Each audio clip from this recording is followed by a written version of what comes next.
सोनू। जी पापा। चल भाई, बहुत तेज धूप हो रही है, अब घर चलते हैं। अब नहीं हो रहा। मैंने आपसे कहा था कि आप रहने दो पापा, मैं कर लूंगा अकेले। हाँ हाँ, कहा तो था, पर तुझे अकेला कैसे करने दूं? इतना बड़ा खेत है, तैयार करने में समय तो लगेगा ना। हाँ वही तो मैं भी कह रहा हूँ पापा, आप घर जाओ, मैं करता हूँ। नहीं, तू भी साथ चल, रोटी वोटी खा लेते हैं, फिर शाम को आएंगे। पर पापा तब तक तो अंधेरा हो जाएगा। आप चलो ना, मैं आता हूँ। अरे जिद मत कर, चल मेरे साथ, आज की छुट्टी मान ले। अरे पापा, किसान की छुट्टी कभी नहीं होती। अरे मैंने कह दिया ना, तो हो गई आज छुट्टी, अब चल मेरे साथ। ये कहानी इन्हीं के छोटे से परिवार की है। किशन अपनी पत्नी गंगा, बेटे सोनू और बेटी मोना के साथ एक गांव में रहता था। गांव की आबादी ज्यादा नहीं थी, तो सभी के घर काफी दूर दूर बने हुए थे। खुद किशन का छोटा सा घर भी उसके बड़े से खेत के बीचों बीच बना हुआ था। फिर घर पहुंचकर, आ गए दोनों, चलो आ जाओ, मैं खाना लगाती हूँ। वैसे खेत का काम पूरा हो गया। कहाँ माँ? पापा कहने लगे कि आज छुट्टी है, तो मुझे भी अपने साथ छुट्टी मनाने ले आए। छुट्टी? मतलब? अरे गंगा, बाहर निकल कर देखो, कितनी तेज धूप है। में से कोई बीमार पड़ गया तो और मुसीबत। अच्छा, मोना कहाँ गई? वो कुएं से पानी लेने गई है। पिताजी कितनी बार कहा है आपसे, एक नल लगवा लो ना। पहले माँ और अब बेचारी मोना कितनी दूर से पानी भरकर लाती है हमारे लिए। तो क्या हो गया बेटा, तुम दोनों भी तो कितनी मेहनत करते हो हमारे लिए। हाँ माँ, पर नल तो होना ही चाहिए ना। ठीक कह रहा है तू। अच्छा चल, इस बार की फसल बिक जाने दे, अब की बार सबसे पहले नल खुदवाऊंगा। किशन से वादा लेकर सोनू के चेहरे पर संतोष था और वो खाना खाने लगा। तभी खाना खाते हुए, अच्छा मैं क्या कह रही थी सोनू के बापू? हाँ बोलो ना गंगा। इसकी शादी वादी करनी है कि नहीं? हाँ हाँ करेंगे ना, वो बढ़िया से करेंगे। रहने दो पिताजी, इतनी परेशानियां क्या कम है जो एक और मोल ले लूं। पत्नी परेशानी नहीं होती पगले, वो तो परेशानी से बाहर निकलने का जरिया होती है। देखना, बहू आ जाएगी तो किस्मत खुल जाएगी हमारी। हाँ भैया, माँ सही कह रही है। कह तो ऐसे रही हो माँ, जैसे वो आएगी तो आसमान से पैसा बरसने लगेगा। पहले कुछ पैसे वैसे इकट्ठा कर लें, फिर सोचेंगे इसके बारे में। ऐसे ही कई महीने बीत गए। किशन की फसल पककर तैयार थी। इस बार किशन की अच्छी फसल हुई थी। फसल से किशन को अच्छे पैसे भी मिले थे, तो वादे के मुताबिक किशन ने सबसे पहले घर में एक हैंडपंप खुदवाया और फिर उसी शाम। हाय, कितना मीठा पानी आ रहा है। सोनू के बापू, ये काम आपने अच्छा कर दिया।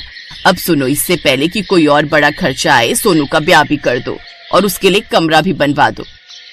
ना माँ, अभी तो। चुप कर, तूने कहा था ना कि पहले नल फिर बहू। ले, अब लग गया नल, अब तू कुछ नहीं बोलेगा। माँ की बात सुनकर सोनू चुप हो गया।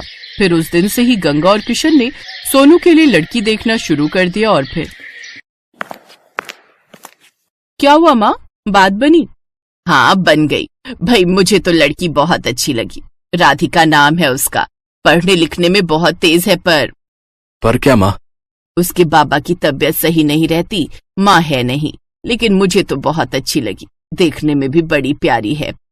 हाँ, और मुझे तो बहुत समझदार भी लगी। हम तो हाँ कराए हैं, अब तो शादी की तैयारी करो भाई। कुछ दिनों के बाद सोनू की शादी राधिका से हो गई। राधिका ने ससुराल आते ही घर का सारा काम संभाल लिया। इस छोटे से परिवार में खुशियां ही खुशियां थी।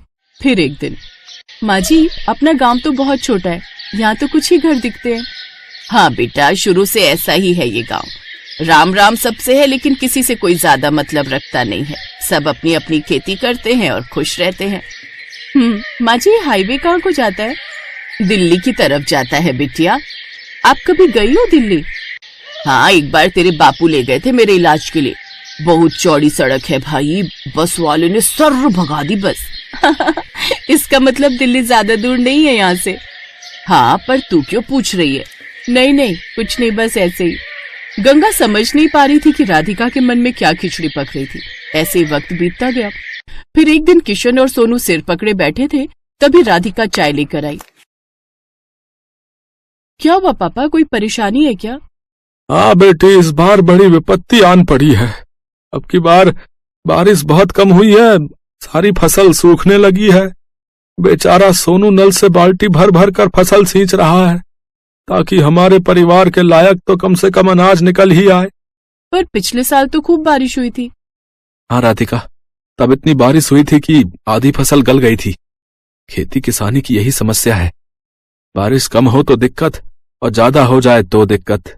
भगवान जाने क्या होगा आगे। मोना की शादी भी तो करनी है और जब पैसे ही नहीं जुड़ेंगे तो फिर कैसे होगा सब। भरोसा रखो गंगा, सब ठीक हो जाएगा। अपने परिवार को परेशान देख राधिका भी दुखी हो गई। वो अब अपने परिवार की मदद करने के बारे में सोचने लगी और फिर, पापा एक बात कहनी थी आपसे। हाँ बेटा बोलना, क्या बात है? मोना की शादी के लिए कितने पैसे चाहिए आपको? क्यों, ऐसा क्यों पूछ रही है बेटी? बताइए ना पहले। कम से कम 5 लाख तो होने ही चाहिए। 3 के आसपास तो जमा है बैंक में, लेकिन 2 लाख का इंतजाम कैसे होगा पता नहीं। मेरे पास एक उपाय है, अगर आप लोगों को ठीक लगे तो। हाँ हाँ बोलो ना राधिका। देखिए, आजकल ना ये शहर वालों को फार्म हाउस वेडिंग और फार्म हाउस पार्टी का बड़ा चस्का है। हमारा खेत हाईवे से लगा हुआ है, दिल्ली भी दूर नहीं है, तो बस हमें हाईवे से खेत तक का रास्ता ठीक करना है, लकड़ी से खेत की बाउंड्री करनी है और कुछ चारपाइयां और सजावट का काम करना है और एक अच्छा सा नाम सोचकर एक बोर्ड लगाना है। बेटा मुझे तेरी बात कुछ कुछ समझ में आ रही है, इस सबके लिए पैसे कहाँ से आएंगे? वो 3 लाख रुपए हमारे काम आएंगे और अगर धंधा चल निकला तो मोना की शादी हम धूमधाम से करेंगे। मुझे भी ये आइडिया बढ़िया लग रहा है। अगले ही दिन से पूरा परिवार राधिका के कहने पर काम में जुट गया। हाईवे से लेकर खेत तक बढ़िया टाइलें लगा दी गई, लकड़ियों से खेत की 4 दीवारी कर दी गई और फिर खेत अच्छे से साफ कर उसमें घास उगाकर जगह जगह सुंदर चारपाइयां लगा दी गई। फिर खेत के बीचों बीच एक सुंदर और बड़ी सी खुली झोपड़ी बनाई गई। पूरे परिवार ने जमकर मेहनत की। फिर अगले ही दिन, हेलो, मेरा नाम राहुल है, मैं दिल्ली से आया हूँ। ये रिजॉर्ट पहली बार देखा, क्या परसों शाम के लिए स्पेस अवेलेबल है? हाँ जी बिल्कुल। क्या फंक्शन है? मेरे बेटे का बर्थडे है, केटरिंग मैं खुद देख लूंगा, बस मुझे ये जगह अच्छी लगी। मेरा बजट 20,000 का है, बोलिए आपको चलेगा? जी हाँ बिल्कुल। थैंक यू सो मच, ये लीजिए 10,000 रुपए एडवांस। राधिका का प्लान काम कर रहा था। 2 दिन बाद राहुल ने अपने बच्चे का बर्थडे खूब अच्छे से मनाया। राधिका और उसके परिवार ने पूरे खेत को गुब्बारों और रोशनी से सजाया था। ऐसे ही धीरे धीरे लोगों को गंगा के रिजॉर्ट के बारे में पता चलता गया और लोग आते गए। अब तो राधिका और उसके परिवार को काम से फुर्सत नहीं थी। फिर ठीक 2 साल बाद, भैया खाना जल्दी लगाओ, बारात आने वाली है। जी मैडम, अभी लगाता हूँ। ओहो, मोना तैयार हुई कि नहीं? मोना मोना आ जाओ भाई। देख रही है राधिका अपनी ननद को? हाँ माँ, परी से कम नहीं लग रही है। सब आपकी वजह से है भाभी, मेरी नहीं हमारी वजह से। और सुनो, अपने पहले बच्चे के पहले बर्थडे के लिए अभी से बुकिंग कर लो इस रिजॉर्ट की, क्या पता तब ये स्पेस खाली हो या ना हो।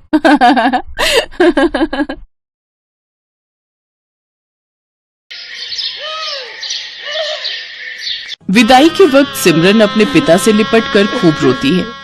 बाबा बाबा, मुझे आपकी बहुत याद आएगी, अब मैं कैसे रहूंगी आपके बिना।